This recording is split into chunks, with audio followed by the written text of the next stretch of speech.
Hey, Steffers. If you're two-thirds God but still scared of dying, you're doing it wrong. Just saying. Alex here, and welcome back to Stuff with Alex.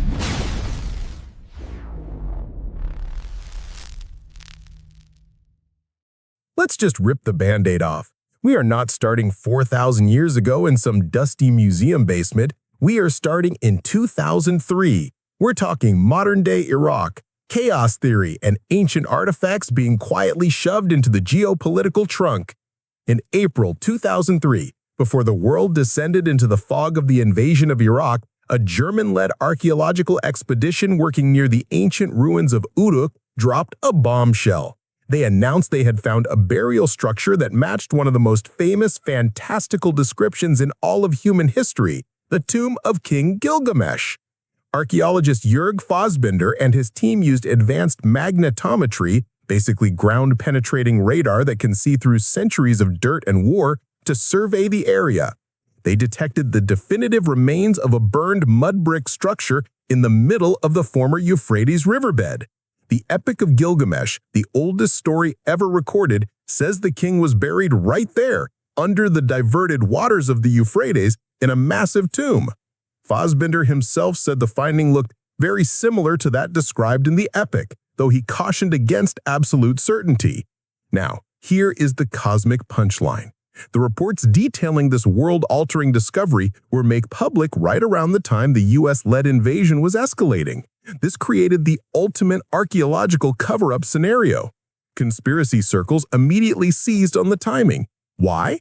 Because the search for the legendary king's remains, a figure linked not only to the birth of civilization but to the deepest secrets of the global flood myth, suddenly looks like a high-priority intelligence objective, hidden behind the convenient smokescreen of a massive war.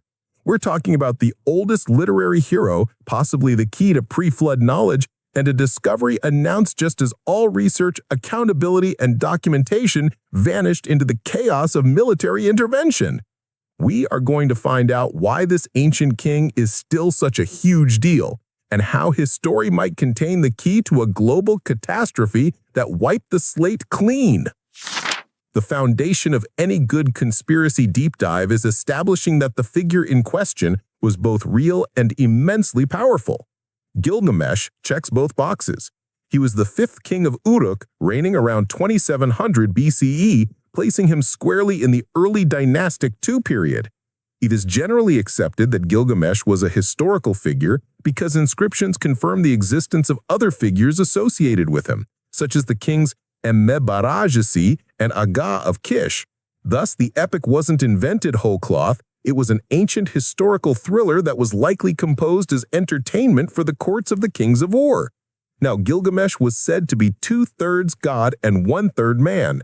And let me tell you, that two-thirds god thing meant zero-thirds people skills. He was a complete and total tyrant, described as oppressing the people of Uruk.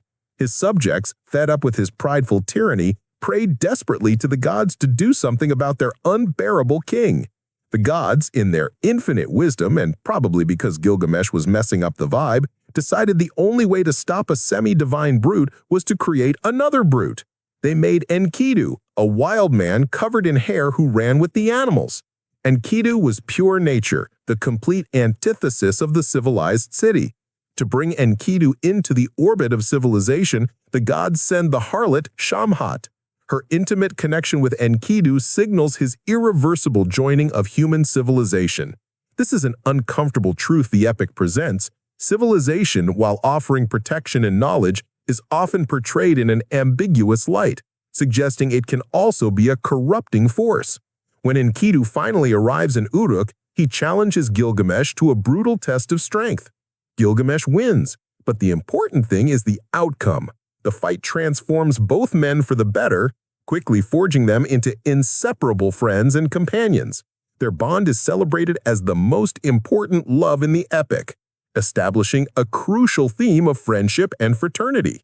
The argument here is that Gilgamesh's immense divine power and lethal pride were only moderated by this violent, fraternal relationship with an equal. This introduction of conflict and emotional vulnerability humanizes Gilgamesh, setting him up for the profound shock of loss that drives the rest of the epic. This necessary external friction was the only thing capable of transforming Gilgamesh from an unchecked tyrant into a potential hero. Stuffers, smash that like button if you're already confused by how ancient a two-thirds god sounds, or if you also needed a supernatural best friend to stop being a jerk. After Gilgamesh stops using his power to harass his own people, he directs his energies towards achieving something more satisfying, immortal renown through glorious deeds. This quest for external fame provides a temporary fix for his pride. Together, Gilgamesh and Enkidu embark on their first great adventure, a 6-day journey to the legendary cedar forest to steal sacred cedar trees and slay Humbaba, or Huwawa, the giant guardian of the forest. They successfully slay the guardian and cut down the sacred cedar, gaining immense status in Uruk. Unfortunately, Gilgamesh has a chronic case of divine disrespect. When he returns victorious, the powerful goddess Ishtar, the queen of heaven, attempts to woo him. Gilgamesh, still operating on a high level of hubris despite his newfound friendship, rejects her advances and insults her publicly. Ishtar, a goddess scorned, was predictably furious. She petitions the gods and sends the monstrous bull of heaven to Uruk to punish Gilgamesh. Gilgamesh and Enkidu, riding their streak of adrenaline and success, managed to kill the bull of heaven as well.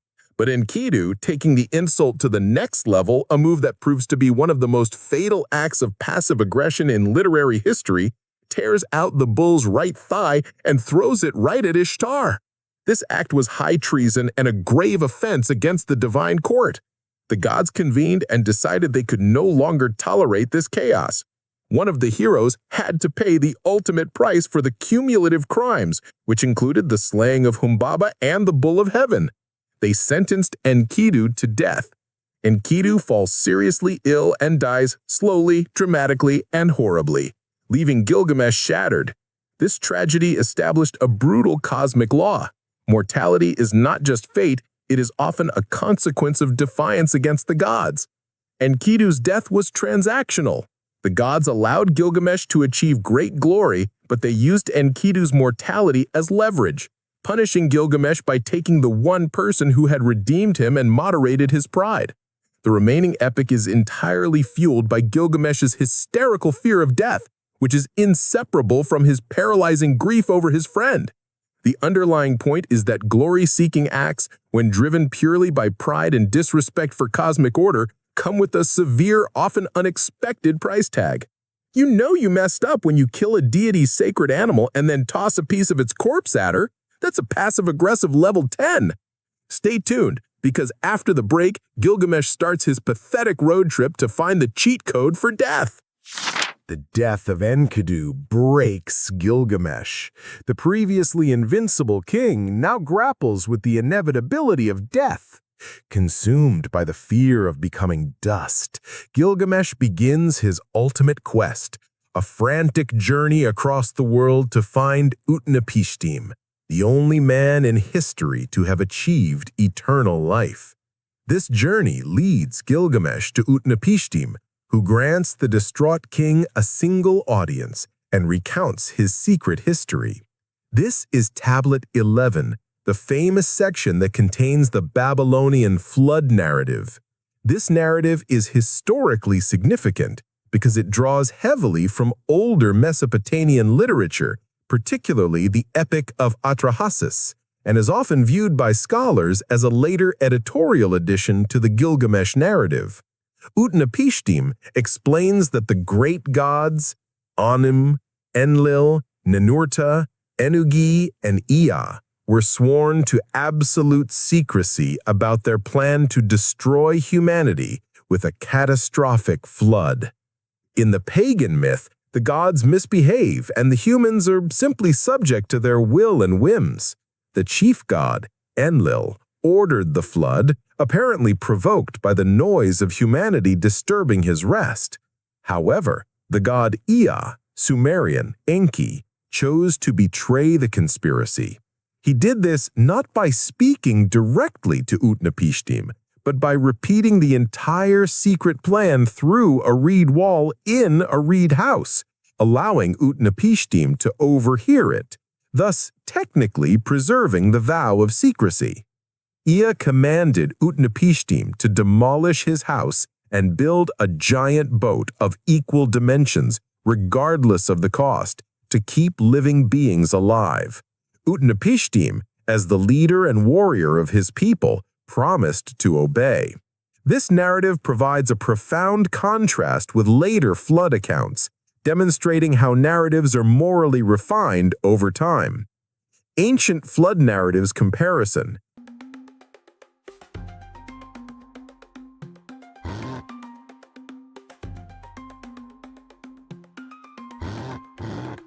The connection between the two flood narratives is undeniable.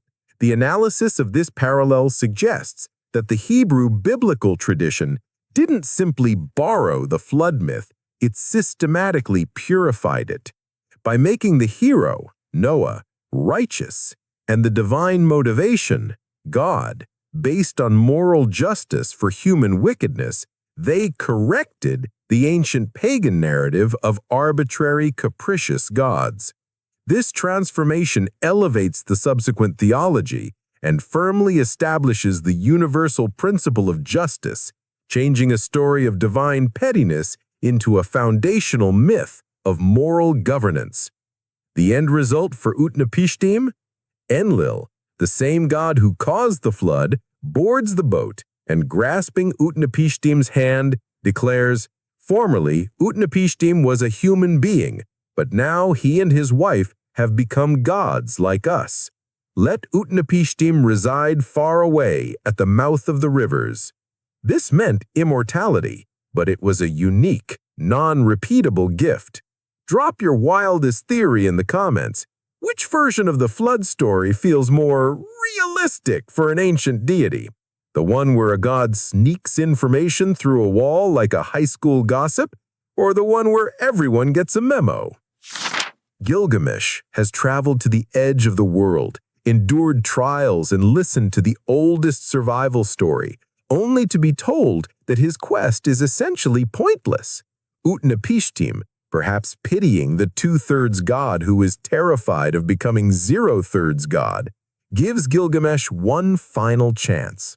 First, Utnapishtim tests Gilgamesh's vigilance, telling him that if he can stay awake for 7 nights, he will earn eternal life. Gilgamesh, exhausted from grief and his journey, fails immediately, falling asleep. He couldn't even master the simple challenge of staying awake, let alone mastering death. Seeing Gilgamesh's despair, Utnapishtim's wife persuades her husband to offer a consolation prize, a plant that restores lost youth. This is a temporary reprieve, not true immortality, a refresh button. Gilgamesh obtains the plant by binding stones to his feet so he can walk on the seafloor. He successfully recovers the plant, and full of cautious hope, he decides he will return to Uruk and test the plant on an old man first, rather than using it on himself right away. This selfless delay proves fatal. While traveling back to Uruk, Gilgamesh stops to bathe in a pool of cool water. The precious plant is left unguarded. A serpent, sensing the medicinal properties, scents it, steals it, and immediately sheds its skin as it departs, thus becoming symbolically reborn and perpetually renewing its youth. This ultimate moment of failure for Gilgamesh is critical.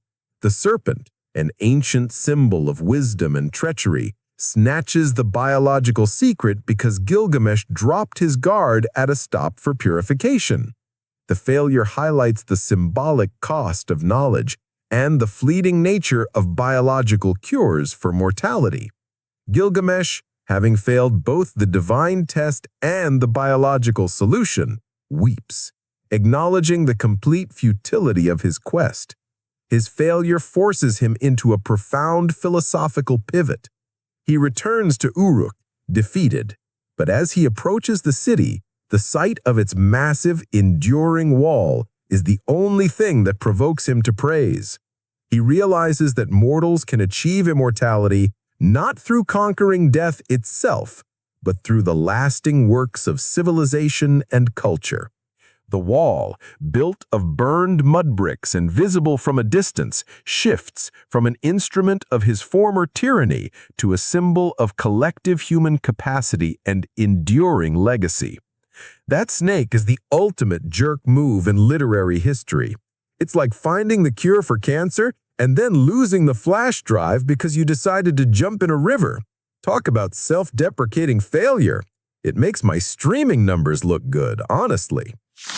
The story of Gilgamesh isn't just an ancient poem. It's a modern conspiracy ripe with geopolitical tension. The epic narrative details Gilgamesh's burial under the Euphrates riverbed, with the river diverted temporarily for the purpose of constructing the tomb. In April 2003, a German archaeological team led by Jörg Fassbinder announced compelling evidence regarding this legendary burial site. Utilizing magnetometry near the ruins of Uruk, the team identified subterranean structures matching the exact mythological description. A burial structure built of burned mud bricks located in the middle of the former Euphrates riverbed. Fassbinder noted the structure looked very similar to that described in the epic, though he stopped short of definitive confirmation without further excavation. Critics argue that attributing the structure to Gilgamesh remains purely speculative, as the epic blends verifiable history with fantastical elements. However, the timing of this announcement is the essential conspiratorial element. The potential discovery was made public right around the time the US-led invasion of Iraq was escalating. This timing suggested that the search for Gilgamesh's tomb, potentially holding artifacts or pre-flood records, might have been a high-priority intelligence objective, hidden behind the convenient smokescreen of a massive war. What secrets could the tomb of a pre-flood-linked king of Uruk contain that would warrant such prioritization? This theory is reinforced by modern precedent concerning Gilgamesh artifacts. The Gilgamesh Dream Tablet was purchased by Hobby Lobby in 2014, but it was seized by U.S. officials in 2019 and repatriated to Iraq in 2021 due to illegal trafficking. This demonstrates the massive black market value and geopolitical sensitivity of even minor Gilgamesh artifacts today. The idea that a military operation might prioritize the tomb of the legendary hero during wartime becomes highly plausible given the value and historical secrets potentially contained within. The subsequent silence surrounding the site since 2003 has been a powerful force multiplier for the conspiracy. The lack of public updates, combined with the geopolitical chaos that immediately followed the discovery, perfectly sets the stage for the modern mythological concept that Gilgamesh's resting place is protected, either by an ancient curse or by persistent military or intelligence intervention.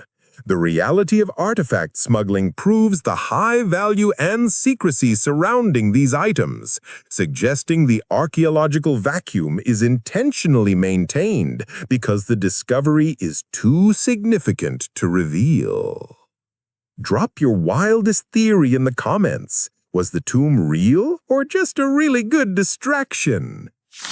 This chapter analyzes highly anomalous data found in the archaeological record, specifically the Sumerian King List. This document, inscribed on clay prisms around 1800 BCE, lists the succession of rulers in Mesopotamia to legitimize later dynasties. It mixes mythical pre-dynastic rulers with known historical figures. The critical anomaly resides in the pre-flood section. The Sumerian King List explicitly separates time into pre- and post-flood eras. The flood swept over. After the flood had swept over and kingship had descended from heaven, the 8 kings who ruled before the flood are listed with staggeringly high reign lengths, totaling 241,200 years. For example, Alulim ruled for 28,800 years, and Al-Jar ruled for 36,000 years. Once the list moves past the flood, the reigns immediately become realistic. These numbers defy simple literary exaggeration. They are precise, anomalous data points embedded within a historical record. This suggests that the Sumerian King List is a fragmented record of a highly sophisticated, lost civilization. The scientifically plausible path to explaining this broken data requires linking it to a known catastrophic event. Geologists and historians have examined evidence suggesting massive civilization-altering floods around the 3rd millennium BCE. Specifically, the 2807 BCE Comet impact hypothesis posits that a meteor or comet struck the Indian Ocean around 3000 to 2800 BCE, generating a global tsunami and causing massive climate shifts. This date aligns closely with the date implied by the Sumerian King List's sharp chronological break. The Great Reset theory posits that those absurdly long pre-flood reigns were not literal human lifespans. Instead, they represent time recorded using an advanced pre-catastrophe astronomical system. It is hypothesized that this civilization, perhaps more sophisticated than standard history allows, measured time in non-annual cycles, perhaps relating to long-period orbits, celestial cycles, or planetary alignments, as hinted at in some global flood myths. The impact ended this civilization, shattering its physical records and destroying its complex system of timekeeping. Later, post-flood scribes, compiling the Sumerian King List for political legitimacy, inherited these immense numbers and mistakenly translated the long-period units, the epoch or cosmic age, into literal single years. The immense number is data corruption based on a severe linguistic error following a catastrophic trauma. The result is that the Sumerian King List holds fragments of lost, real scientific knowledge concerning a pre-flood civilization that measured time on a vast astronomical scale. Gilgamesh, who is connected to the pre-flood figures, his father is Lugalbanda, acts as the historical bridge between the two timelines. His obsession with building the massive wall of Uruk, a symbol of enduring civilization, was not merely a defense against mundane enemies. It was a massive, collective effort to re-establish stability and order, physically demarcating the beginning of the new human age after the great astronomical and societal collapse. The wall was a demarcation line built by a king whose family still remembered the time when rulers measured their lives not in decades, but in epochs. So, was Gilgamesh a king who saw 28,000 birthdays, or just a guy whose great-great-grandfather was a genius at astronomy before a giant rock hit the ocean? The implications are huge, stuffers. Pause the video and go read the Sumerian King List. I'll wait. Just kidding, I know you won't. Gilgamesh's long journey, fueled by the primal fear of death, ultimately ends in failure. He loses the plant, he fails the test, and he accepts his mortal fate. But that failure forces him to shift his focus from personal consumption, from taking life, to building and creating life for others. The final profound acceptance comes when he returns to Uruk. The wall, built of fired bricks, is durable and enduring. The wall, combined with the lapis lazuli tablet upon which Gilgamesh inscribes his own tale, functions as an iconic body. The physical structure protects the city, while the inscribed story ensures the reader or listener grants Gilgamesh perpetually renewable life through the act of recitation and remembrance. The final conclusion of the epic is that mortals achieve immortality through the lasting works of civilization and culture. Gilgamesh's entire effort, The obsessive pursuit of eternal life and glory was philosophically aligned with the concept of vanity. He chased an impossible goal, but his eventual realization transforms his quest from vanity, chasing endless life for himself, into true legacy, building a protective city for his people and documenting his story for posterity. He found the universal truth that human beings, faced with the inevitability of death, must find meaning in their lasting contributions to the collective. This universal principle, the human longing for eternity versus the acceptance of mortality, is why the Epic of Gilgamesh continues to resonate thousands of years later. It is a struggle recognized across cultures and ages. The story of Gilgamesh in his quest found a universal truth recognized by many later faiths and wisdom traditions. The human effort to create permanent monuments or gather wealth under the sun is ultimately pointless if it lacks eternal purpose. Gilgamesh sought immortality in brick and mortar. True immortality requires a different approach, one that recognizes the limitations of human toil. This lesson resonates deeply in the book of Ecclesiastes, where the writer, looking back on a life of immense power and achievement, concludes that all material toil is temporary and illusory. Gilgamesh's great epiphany, achieved after losing everything, is beautifully summarized by the observation, Ecclesiastes chapter 2, verse 11, "Yet when I surveyed all that my hands had done, and what I had toiled to achieve, everything was meaningless, a chasing after the wind. Nothing was gained under the sun." It turns out that the oldest story in the world and the wisdom of the Bible are telling us the exact same thing. Build your walls, tell your story, but understand that your true legacy is not what you keep, but what you leave behind. Okay, thanks for watching. Peace out. Goodbye, guys.